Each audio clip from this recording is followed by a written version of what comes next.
এই জিনিসটার নাম কি? আসলে আমি জানি না।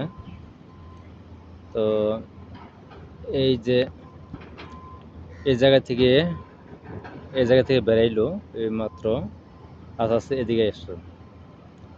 তো আমি জানি না এটার নাম কি এটার।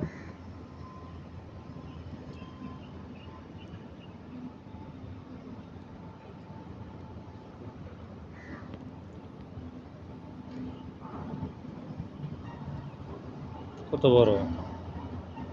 মিনিমাম 10 কেজি মতন হবো ওজন।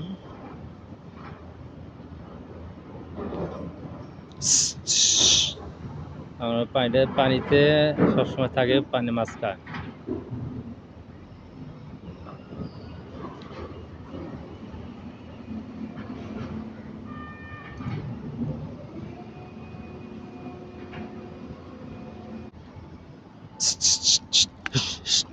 যায় না, একটু যায় না।